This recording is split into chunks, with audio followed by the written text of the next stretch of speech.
10ஆம் அதிகாரம் 1ஆம் வசனம் முதல் 13ஆம் வசனம் வரை. கர்த்தருடைய நாமத்தை குறித்து சாலமோனுக்கு உண்டாயிருந்த கீர்த்தி சேபாவின் ராஜஸ்திரிக்கு கேள்வியான போது அவள் விடு கதைகளினால் அவனை சோதிக்கிறதற்காக மிகுந்த பரிவாரத்தோடும் கந்த வர்க்கங்களையும் மிகுதியான பொன்னையும் இரத்தினங்களையும் சுமக்கிற ஒட்டகங்களோடும் எருசலேமுக்கு வந்தாள். அவள் சாலமோனிடத்தில் வந்தபோது தன் மனதில் இருந்த எல்லாவற்றை குறித்து அவனிடத்தில் சம்பாஷித்தாள். அப்பொழுது சாலமோன் அவள் கேட்டவைகளெல்லாம் விடுவித்தான். அவளுக்கு விடுவிக்க கூடாதபடிக்கு ஒன்றாகிலும் ராஜாவுக்கு மறைபொருளாய் இருக்கவில்லை.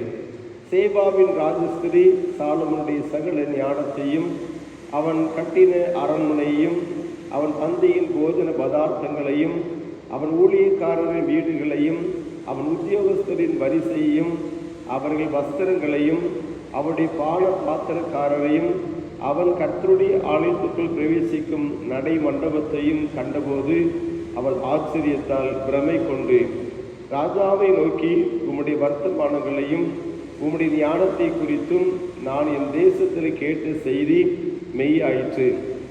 நான் வந்து அதை என் கண்களால் காண மட்டும் அந்த வார்த்தைகளை நான் நம்பவில்லை. இவைகளிலும் பாதியாகிலும் எனக்கு அறிவிக்கப்படவில்லை என்று காண்கிறேன். நான் கேள்விப்பட்ட பிரஸ்தாபத்தை பார்க்கிலும் உம்முடைய ஞானமும் செல்வமும் அதிகமாயிருக்கிறது. உம்முடைய ஜனங்கள் பாக்கியவான்கள். எப்போதும் உமக்கு முன்பாக நின்று உம்முடைய ஞானத்தை கேட்கிற உம்முடைய ஊழியக்காரரும் பாக்கியவான்கள். உம்மை இஸ்ரவேலின் சிங்காசனத்தின் மேல் வைக்க உம்மையில் பிரியம் கொண்ட உம்முடைய தேவனாகிய கர்த்தர் ஸ்தோத்திரிக்கப்படுவாராக. கர்த்தர் இஸ்ரவேலை என்றென்றைக்கு சிநேகிக்கிறபடியினால் நியாயமும் நீதியும் செய்கிறதற்கு உம்மை ராஜாவாக ஏற்படுத்தினார் என்றாள். அவள் ராஜாவுக்கு 120 தாலந்து பொன்னையும் மிகுதியான கந்த வர்க்கங்களையும் இரத்தினங்களையும் கொடுத்தாள். சேபாவின் ராஜஸ்திரி ராஜாவாகிய சாலமோனுக்கு கொடுத்த அவ்வளவு கந்த வர்க்கங்கள் பிற்பாடு ஒரு காலம் வரவில்லை. ஒப்பீரிலிருந்து பொன்னை கொண்டு வருகிற ஈராமின் கப்பல்களும் ஒப்பீரிலிருந்து மிகுந்த வாசனை மரங்களையும் இரத்தினங்களையும் கொண்டு வந்தது. அந்த வாசனை மரங்களால் ராஜா கர்த்தருடைய ஆலயத்திற்கும் ராஜ அரண்மனைக்கும் ஊன்றுகால்களையும் சங்கீதக்காலுக்கு சுரமண்டலங்களையும் தம்புருகளையும் உண்டாக்கினான்.